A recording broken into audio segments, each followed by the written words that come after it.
à tous, c'est un plaisir de vous retrouver pour un nouveau numéro de votre journal hebdomadaire.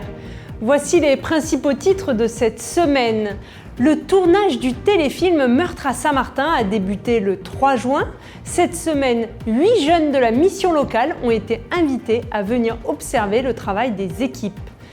Ces dernières semaines, Saint-Martin subit de fortes chaleurs.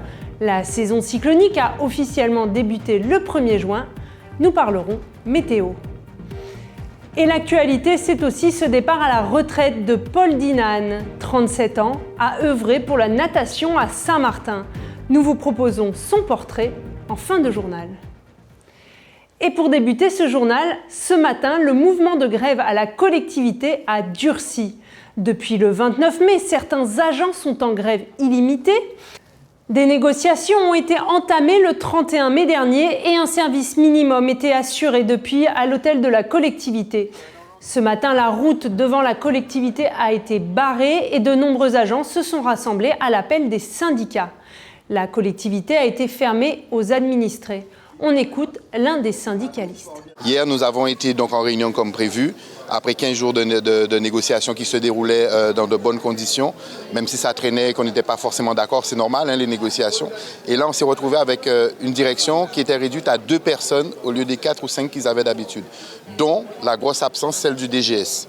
Nous avons profité pour poser la question au président, au vice-président qui officie, en lui disant « mais il nous manque quelqu'un à la table ». Puisque le DGS, c'est la pièce maîtresse. Ne vous inquiétez pas, il finit juste un truc et il nous rejoint. Donc, entre-temps, on a profité pour revoir un petit peu les points qu'on avait déjà discutés pour commencer à la rédaction du protocole. Et on a trouvé que le temps était un peu long et donc on a été vérifié. Et en fait, monsieur le DGS n'avait aucune intention de venir nous retrouver parce qu'il avait un planning de rencontres et avec du personnel qu'il souhaite recruter au sein de la collectivité. D'autant plus que ce ne sont pas forcément des personnes qui arrivent, ce sont des personnes qu'ils vont débaucher dans d'autres structures, pour ne pas la citer la préfecture, pour les ramener à la collectivité. Alors que nous sommes en train de dire qu'on a un problème et qu'il faut qu'on puisse le régler. Donc aujourd'hui, on considère et on sait aujourd'hui que la direction ne nous respecte pas, que la direction n'est pas prévue de nous entendre. Alors le recrutement ne nous gêne pas forcément en tant que tel, sauf qu'il y a des procédures qui doivent être respectées. Et je rappelle qu'il y a une quinzaine de jours, le président a été sur les ondes et de dire qu'il ne procède à plus aucun recrutement parce qu'il n'a plus la capacité. Donc on n'a plus la capacité de recruter certains de nos jeunes qui sont partis étudier et qui reviennent, mais on a la capacité d'aller débaucher des gens dans une structure pour pouvoir les mettre à la place. 2 poids, 2 mesures. À un moment donné, il faut arrêter de prendre les enfants du Seigneur pour des canards boiteux. Aujourd'hui, le DGS, comme il a l'occasion de nous dire que toutes les questions qu'on veut répondre qu'on lui pose, il faut qu'on aille au tribunal pour pouvoir obtenir les réponses. Donc on considère que s'il faut qu'il aille au tribunal, il faut qu'on aille au tribunal et qu'il ne se permet pas de venir aux négociations, c'est qu'on n'a plus besoin de lui sur la table de négociation. Et donc aujourd'hui, la plateforme de 10 points que nous avions reste toujours valable, mais on vient de rajouter une autre plateforme qui s'appelle Départ du DGS. Un mouvement qui devrait durcir dès lundi matin. Et le 1er juin a débuté la saison cyclonique. Elle va durer jusqu'au 30 novembre prochain. Cette année, nous avons 85% de chances d'avoir une activité supérieure à la moyenne. Nous avons interrogé Météo France pour mieux comprendre les prévisions cycloniques. C'est une saison cyclonique particulièrement intense qui nous attend. 22 cyclones, dont 4 majeurs, sont prévus. Mais si cette saison est plus intense que ces 30 dernières années, Météo France nuance ses prévisions. On va être en quelque sorte comme les années précédentes, au-dessus des normales. Rappelez aussi que 2020, nous avons eu 30 phénomènes qui étaient un record et très peu d'impact sur l'arc antillais en fait. Donc voilà, il n'y a pas de lien entre l'activité cyclonique sur l'Atlantique et un impact potentiel sur l'arc antillais. Depuis le mois de mai, chaleur et humidité sont au rendez-vous, avec des anomalies de température de l'air et de la mer. Tout le monde l'a ressenti, des températures qui sont au-dessus des normales. Si on regarde que ce soit la Guadeloupe, la Martinique ou Saint-Martin, Saint-Barthélemy, ce sont des températures qui sont 1 degré, voire 2 degrés au-dessus des normales, en température minimale, nocturne et en température maximale. Ces dernières années sont au-dessus des normales. Et c'est corrélé à une température normale de l'océan Atlantique. Actuellement, sur l'Atlantique, nous avons des anomalies de température aussi de plus 1 à plus 2 degrés sur tout l'Atlantique tropical. Et ça fait 2 ans qu'on a cette anomalie de température de la mer qui est très chaude donc. Et ça s'est accentué depuis depuis octobre-novembre 2023. Il fait plus chaud que la normale, mais les conditions ne sont pour le moment pas réunies à la formation d'un ouragan. La température élevée de l'océan superficiel, c'est plus de carburant pour les phénomènes cycloniques. Mais un phénomène cyclonique, il a besoin de 6 paramètres pour se construire. C'est pas seulement la température de l'océan. Et si les conditions ne sont pas réunies en raison du phénomène El Niño, les météorologues prévoient des conditions favorables prochainement. Et on va passer dans une phase La Niña, donc des anomalies de température du Pacifique avec des eaux plus froides. Et ça, c'est corrélé avec une activité cyclonique plus importante sur l'Atlantique. Parce que lorsqu'on a La Niña, on a ces vents beaucoup plus calmes dans l'atmosphère au-dessus des phénomènes cycloniques qui se construisent. Voilà, donc là, nous allons vers une phase La Niña qui devrait s'installer probablement, les probabilités sont de 70% entre juillet, août et septembre. Après 7 ans sans ouragan majeur sur notre île, il est important de se préparer comme chaque année à l'éventualité d'un phénomène. Et en fin de journal, nous recevons Thierry Verrez dans l'entretien de la semaine. Il est directeur général adjoint sécurité et tranquillité publique. Avec lui, nous parlerons de la préparation à la saison cyclonique. Le week-end dernier, nous avons voté pour les députés européens. Alors qu'à Saint-Martin, c'est le parti présidentiel qui rassemble la majorité des voix.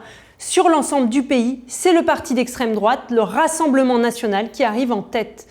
Dans la foulée, le président Emmanuel Macron a annoncé la dissolution de l'Assemblée nationale. De nouvelles élections législatives sont programmées le 29 juin et le 6 juillet à Saint-Martin. Nous allons devoir élire notre député. Nous écoutons tout de suite Franz Guntz, ancien député de Saint-Martin et Saint-Barthélemy. Comme à peu près tout le monde, j'ai trouvé que c'était surprenant parce que c'était brusque, inattendu. Je pense d'ailleurs que l'effet recherché par le président de la République était précisément celui-là, prendre une mesure forte et inattendue pour bousculer un peu les esprits. Au moment où je m'apprêtais à prendre l'avion pour arriver à Paris, j'ai appris cette information. J'ai quitté Saint-Martin comme député, je suis arrivé à Paris comme non-député. Maintenant, on a absorbé le choc, tout le monde a absorbé le choc et tout le monde a trouvé les ressources pour s'engager dans une nouvelle campagne et s'engager et tirer toutes les conséquences de la dissolution, essayer de se faire réélire. Je suis candidat à ma réélection. Je considère d'une manière générale que le mandat et l'engagement que j'ai auprès des populations et des électeurs de Saint-Barthélemy et de Saint-Martin, cet engagement concerne un mandat qui était prévu jusqu'en 2027. Il y a une interruption, mais ça n'est qu'une interruption. Les futurs candidats à ces législatives ont jusqu'à dimanche pour déposer leur candidature. La campagne électorale démarre dès la semaine prochaine. Le député que nous élirons repartira pour un mandat de 5 ans jusqu'en 2029. Nous serons bien sûr avec vous tout au long de cette campagne pour vous présenter les candidats. Depuis 2 semaines, les équipes de tournage du téléfilm Meurtre à Saint-Martin sont sur notre île.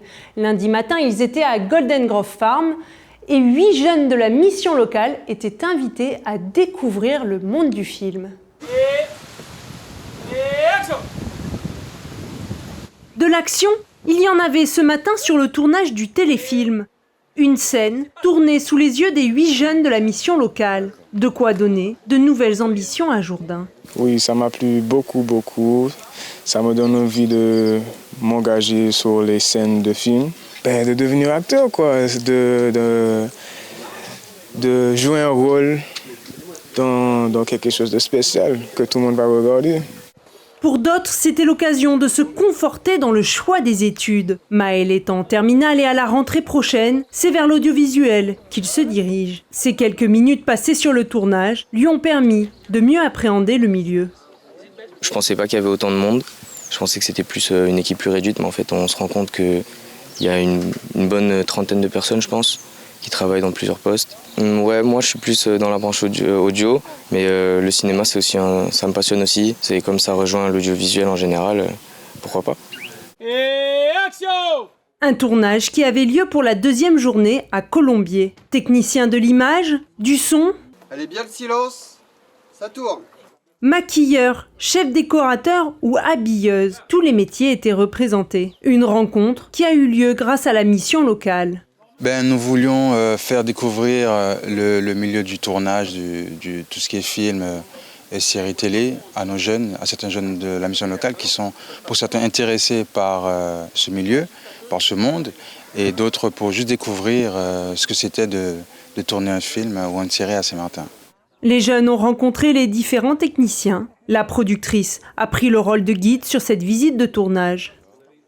Le réalisateur, donc, on est avec lui. Floriane, c'est notre script. Bonjour. C'est la personne qui note tout ce qui se fait, comment ils sont habillés, Faire rêver et donner envie étaient les objectifs. Leur dire qu'ils sont dans le champ des possibles et leur dire qu'effectivement, il y a plusieurs corps de métier dans un métier de l'audiovisuel, en tout cas pour faire un film.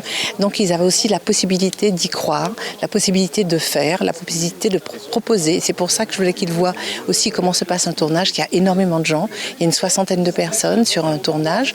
Il y a donc toutes sortes de corps de métier, donc dans la machinerie, dans le son, dans l'image, la mise en scène, la régie, qu'ils comprennent qu'effectivement on n'est pas obligé d'être diplômé, qu'il suffit qu'on ait envie de faire, envie de participer à la créativité, à la création audiovisuelle. Le téléfilm Meurtre à Saint-Martin donne une nouvelle impulsion à l'audiovisuel sur l'île. Le souhait de la collectivité, ouvrir un bureau des tournages et accueillir en basse saison des équipes de télé et de cinéma. Partie depuis une semaine de Brest sur un trimaran, la flamme olympique arrivera demain samedi à l'aube en Guadeloupe. Un relais de 124 porteurs de flammes qui se relayeront toute la journée de samedi. Et cet après-midi, 14 jeunes se sont envolés avec le comité territorial olympique Saint-Barthélemy et Saint-Martin. On écoute tout de suite le président du comité. La Guadeloupe nous offre au travers de la Dragesse l'occasion de pouvoir organiser un voyage avec 18 personnes, donc 4 accompagnateurs et 14 enfants. Alors, c'est des jeunes qui ont été sélectionnés par rapport à leurs résultats tout au long de l'année. Ensuite, on a aussi des enfants du CESAD, donc très important puisqu'on a aussi le paralympique, donc il faut aussi faire profiter nos enfants du CESAD. Donc on a 4 enfants du CESAD qui seront avec nous. Et nous avons aussi des jeunes athlètes du badminton, du rugby, du tir à l'arc, donc qui feront aussi partie du voyage. Évidemment, faire découvrir à notre jeune tout ce qui s'articule au travers des JO et la préparation des JO. Une femme s'est également envolée de Saint-Martin pour la Guadeloupe. Elle est l'une des 124 relayeuses. On écoute Inès Norescal, enseignante dans le second degré. J'ai fait ma candidature et puis la bonne nouvelle, elle est tombée en février. Donc j'avais été sélectionnée pour aller la porter en Guadeloupe. J'ai fait quand même une petite introspection à me demander est-ce que j'étais une bonne personne pour aller porter la flamme. Mais je suis quand même dans l'espérance d'un moment fort, d'un moment sympathique et où je pourrais quand même garder quelque chose de mémorable. Il est une figure incontournable de la natation à Saint-Martin. Pendant 37 ans, il a mis ce sport au cœur de l'apprentissage des jeunes élèves. Le 21 mars dernier, il a tiré sa révérence pour partir à la retraite à 69 ans. Portrait de Paul Dinan. Sur la plage de Grand-Case, il était facilement reconnaissable avec son grand chapeau. C'était là-bas qu'il donnait des cours de natation aux écoles primaires ces dernières années. Des élèves, Paul Dinan en a vu des milliers. 32 000 pour être précis. Et si son histoire avec Saint-Martin a débuté en 1987, celle avec la mer a débuté bien avant. Je suis de Désirade. Nous, le premier jouet, c'est la mer. On y allait en cachette parce que la mer reste toujours dangereux pour les parents. Puis j'ai développé cette aisance en apprenant à nager seul. Et puis petit à petit, j'ai appris avec un moniteur dans les années 65, 68, et donc du coup il y a eu de la perfection, et évidemment il y a eu de la compétition, et puis je gagnais toutes les courses, et puis ça a commencé comme ça. Il part ensuite dans l'Hexagone faire son service militaire. C'est là-bas qu'il passe le brevet de maître nageur en 1975. Il exerce ce métier pendant 10 ans dans une commune du sud de la France. Son histoire avec Saint-Martin démarre grâce à son grand frère. C'est lui qui s'installe le premier sur l'île. Il est à la PAF. Grand nageur, il crée avec le secrétaire de la mairie de l'époque, M. Brookson, le premier club de natation. En 83, je suis venu à Saint-Martin pour voir un peu c'était quoi Saint-Martin. Je suis resté 15 jours où j'ai rencontré le maire et puis ça reste là. Embaucher un éducateur que pour la natation, c'était pas à la mode, quoi. Même si la natation scolaire est en développement en métropole, mais aux Antilles, ça avançait avec le frein tiré, quoi. Début 87, j'ai reçu un coup de fil de mon frère qui me dit « ça y est, c'est OK, on va t'embaucher ». Paul Dinan quitte une piscine municipale et se retrouve à Saint-Martin, où il y a tout à faire. J'ai commencé à travailler le 1er avril avec le scolaire. Donc je commence un mercredi parce que c'est le jour que mon frère et M. Brookson avaient pour la natation. Et après, j'ai fait toute l'organisation au niveau scolaire. Il n'y avait pas de conseiller pédagogique à l'époque. Donc le travail du conseiller pédagogique d'aujourd'hui, c'est moi qui le faisais. Aller dans les écoles, me présenter, la natation va commencer, faire la mise en place des bus au niveau de la collectivité. Et donc du coup, on commence. Mais on commence assez timidement. Le 21 mars dernier, clap de fin, après 37 ans à mettre la natation au cœur de la scolarité des jeunes Saint-Martinois. Pendant ces 37 années, il a milité pour la construction d'une piscine qu'il espérait voir sortir de terre avant sa retraite. Moi, je n'ai pas de regrets parce qu'il y avait plein de choses à faire. La piscine était aussi faisait partie des objectifs, mais le choix, pour moi, l'objectif le plus important est ce qui se passe maintenant. Il n'y a pas la piscine, mais j'ai su faire entrer la natation dans la population. Quand je dis entrer, intégrer la natation, la manière dont on parle aujourd'hui et en 87, c'est le jour et la nuit. Un parcours connu et reconnu sur l'île. Fin mai, une cérémonie en son honneur a eu lieu à la CCISM. Un événement organisé par la collectivité. Les discours se sont succédés, collègues, amis, familles lui ont fait part de leur admiration et se sont remémorés les souvenirs.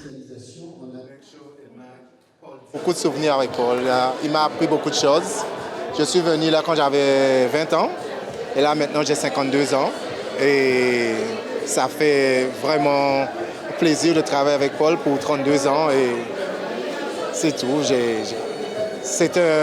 Pour moi, c'est un idole à Saint-Martin parce qu'il a toujours une sagesse pour te dire quelque chose, tu vois.